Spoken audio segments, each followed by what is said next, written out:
Hello and welcome everyone to our membership series. Today I'm joined by Rob, Nej and Faris, and we will be discussing one very interesting topic. Your membership website is live, what's next? So I'm personally very passionate about this topic in general, because most of the times clients and our prospects will think, well, we finally finished our website, the hard work is now done, we can relax. Well, usually it's completely opposite, because now the hard work and the interesting actually work should start.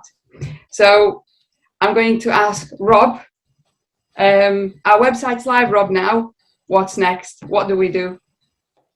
I would say, I suppose, a little bit before the website goes live, and what we always preach is we've got to have the right tracking in place to be able to see how users are reacting to your new website. I think that's a fundamental thing. And as soon as your new site goes live, you want to keep an eye on your stats, the KPIs that you've set prior to your website going live, probably with your agency, just to see how things are going. You know, as the SEO dropped off, or is it stayed the same as where you want it to stay?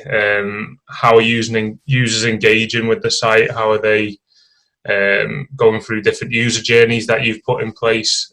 So really, I think the initial stages are just keeping an eye on things and making a plan for how to keep improving it. I think that's the most important thing. Okay, and you mentioned that we should keep an eye on KPIs. So in general, just to bolt on that, we should, at the beginning of every project, always try to define KPIs. One of the things that we usually say is, if you're not going to measure it, don't do it. So we'll try to translate most of your business objectives and goals in terms of your digital footprint, and how to see what we'll measure and how we'll measure these things. So that's one of the key things that we will be keeping, not just for the web project, but also after the website goes live. For all ongoing activities, we should be in a position to reel ourselves back in and say, okay, how can we, within the next few months, go and sort of improve certain things which will, positively affect that particular KPI or those KPIs. So that's sort of Rob's probably point of view, and thank you for sort of explaining all the steps. But Nej, you've been in the industry for quite a while. What's your view on this? Yeah. Well, my view initially is, if you ever find yourself asking yourself that question, literally, our website's gone live, what now? You've got a problem. Because that means that you haven't thought about what happens after go live. And in order to implement a successful post go live strategy, you need to actually plan ahead of time. That's a fundamental part of your project. The project does not finish on go live, and you need to understand first of all what the objectives of your site, and this needs to be defined as part of the project. Otherwise, how do you know what you're actually building and what you're defining? And so the short answer to your question is you should never really find yourself in that situation. Once the website has gone live, it's almost like taking a car for a first test drive after it's been put together in a factory, right? You need to make sure that everything is working functionally. That's a part of your delivery process. But then you actually need to make sure that the website is achieving the objectives for your organizations that were meant to be achieved by that digital interface, right, by that digital experience. During any creative process, there's some information is based on data, but there is a lot of guesstimations about what the best approach is. I'm talking particularly here about user experience and user journeys. There's some sorts of hypotheses that have been made that have assumed that this is going to be an efficient user journey to get user from point A to point B. Only once the website has gone live and we turn the right tracking on, so we know what we're going to be measuring, can we then truly understand to what extent we've achieved our objective. And if you ever find yourself that, yeah, we've achieved our objective fully, then you're doing something wrong, because some of those user journeys will be successful, some of them won't, most of them will be partially successful. So by the first thing at that point is to get enough traffic to the site with your analytics turned on, with a clear consistent view of what metrics you're actually looking at, in order to identify the areas where you have anomalies, right? So if you've got X number of user journeys, user trying to get from A to B, that B might be a transaction of some sort, might be a purchase of some sort, might be some registration of some sort, a download of some document, whatever that is. The key is to understand, where are the users going? What are the users actually doing? And where are they falling off? Where are you losing them? Where do you seem to lose the engagement? Where do they seem to drop out of that particular user journey? And then becomes the interesting process of using a variety of technologies, whether that's A/B testing, multivariate testing, heat mapping, whatever that may be, to look to actually further optimize that user journey. And continuously strive to improving those individual KPIs that you've identified as your key metrics that will show you that your website is actually delivering the journey that you want your users to be going through. Yeah, I think there's the main thing for me is having clarity of that data as well. So linking that back to the KPIs, but having a really clear interface that tells you month on month how things are improving, or if things aren't going the way that you think they should. I think it's quite easy to just get lost in tools like Google Analytics if you just have that set up on the site and go and review that. You want to tie it back to stuff within your AMS or your CMS if you've got an e-commerce setup related to that. And you just want to be able to see the stats that are really important to you based on the goals that you've set as part of the project as well, instead of digging into analytics all of the time. Yeah, digging in is the right word there, Bobby, because so many times we come across organizations, and some of our clients, some of them are prospects, where we talk about analytics and they say, yeah, we've got Google Analytics. But the vast majority of the time when we ask a few pointed questions about their analytics, about their user journeys, they can't provide those answers, because the thing with Google Analytics, if you just turn it on and collect everything, you actually know nothing. You need to really know what you're looking for, and that's probably the hardest bit of the process, is to actually understand what measurements you want to look at to tell you the story that you're trying to understand, to truly tell you what's actually happening there. Yeah, and one of the interesting facts is in one of the membership reports, Digital Excellence, for the past year, they've identified that not many membership organizations truly believe the integrity of data that they see, and it could be one of the reasons, as you explained. Maybe certain things have not been set up correctly. Maybe somebody is not managing the reports in particular way. So there could be like multiple reasons as to why there's a bit of disbelief in data. But in general, I'm of the opinion that we should really try to eliminate guesswork. We should focus on data, like the integrity of data, and a little bit of experiments that we'll be doing on a regular basis should eliminate a lot of that guesswork, and we should be able to tailor user experience and the expectations that members are having. Fully agree with you with that. You touched on another point: integrity of data and analytics. And if you guys remember, recently we were in a meeting where we were trying to understand or trying to digest the vast amounts of analytics data that we were getting for one of our particular clients. I'm not going to name them at this moment in time. And about 20-30 minutes after looking into the stats, we came to the realization that actually all of that data is invalid because the way in which the analytics had been set up was not accurate, and it was not taking the right data points. And now there's also ways in which you want to try to verify the integrity of that data. So having multiple sources of data that you can compare in order to prove the integrity of your data is always useful. So for example, if you have, if you have some sort of an e-commerce journey, a journey whereby a customer will buy something, whether that be a membership or access to an event or something along those lines at the end of that journey, well, you're going to have transactional data in the back end, probably in your CRM, that's going to tell you the purchase information. If that information is not consistent with the information that your analytics on your website journey is telling you, then you know that you've got a problem there. You've got some sort of a discontinuation. So having multiple points of data that you can verify one against the other is always a good way to ensure that the data that you're actually looking at and you're basing your decisions on has a certain level of integrity.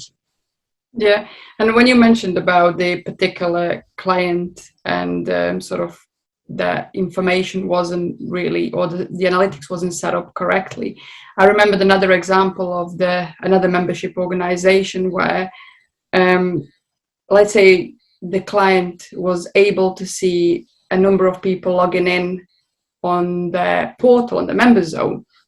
However, what they were unable to track, which became apparent after several conversations, was the frequency, really.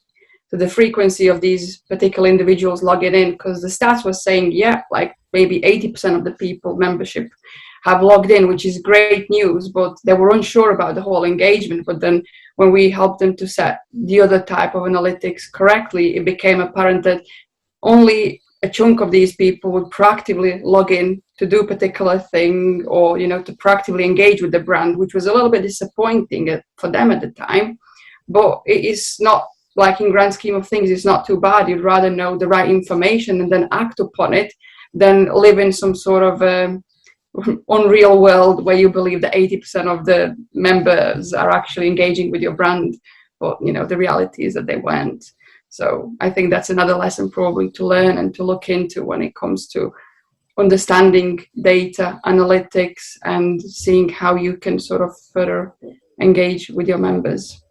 I think that particular example you're talking about was one where they realized that things weren't going right too late in the day.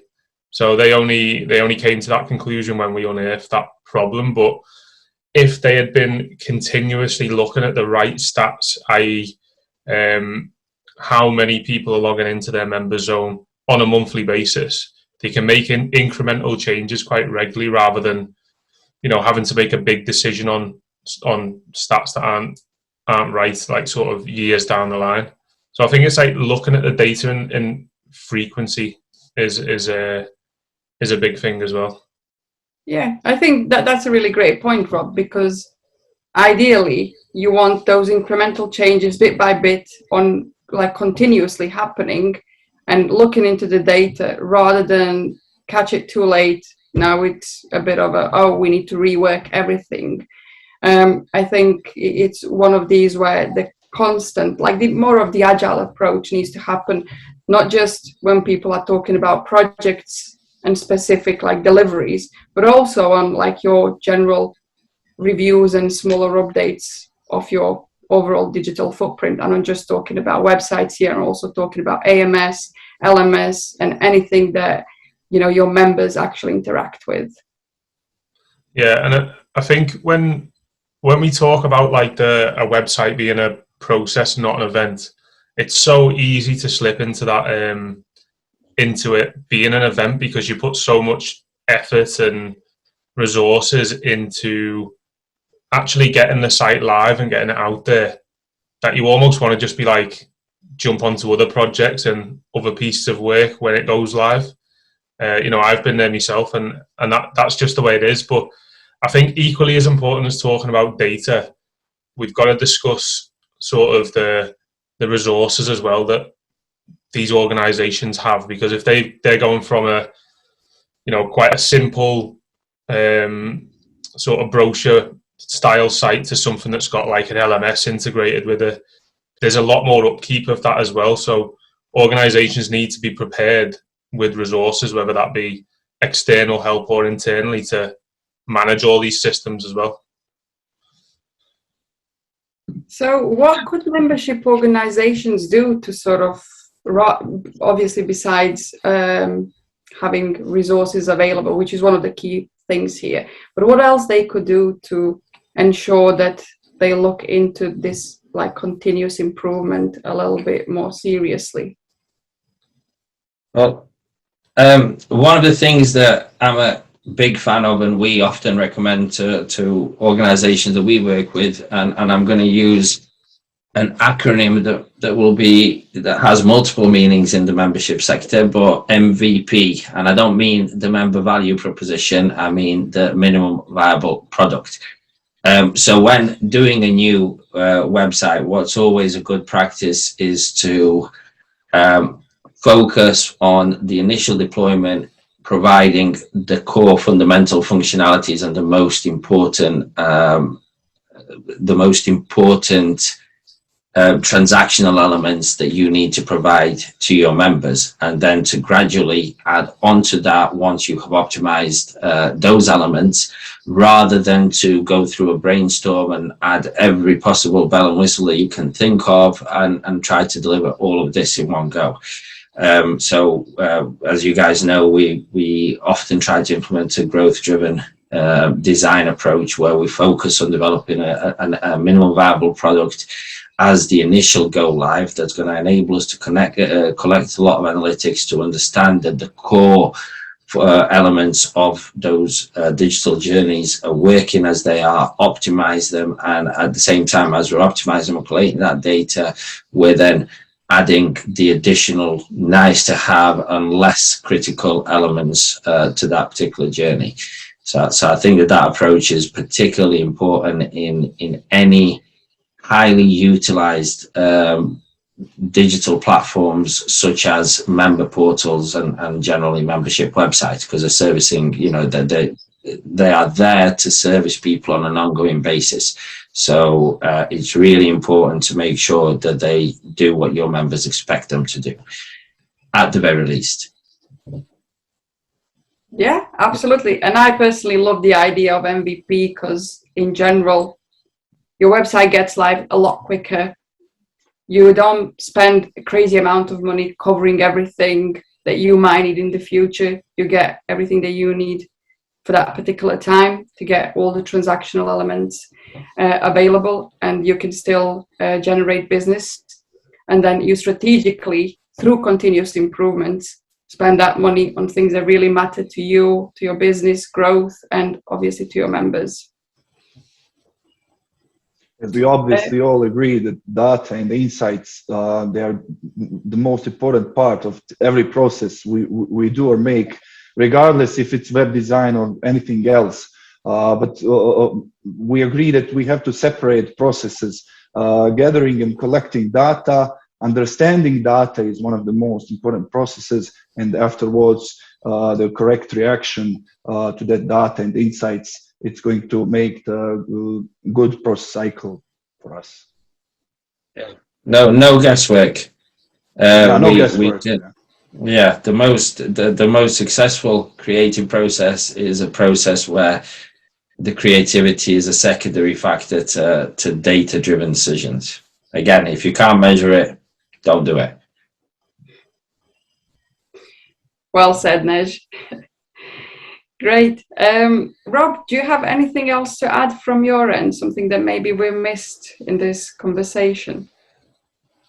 No, just sort of to reiterate what Nej says about the MVP stuff. Like we know that if you go big and try and get the perfect website out there straight away, there's going to be chunks of it which just aren't right or aren't even necessary or aren't needed.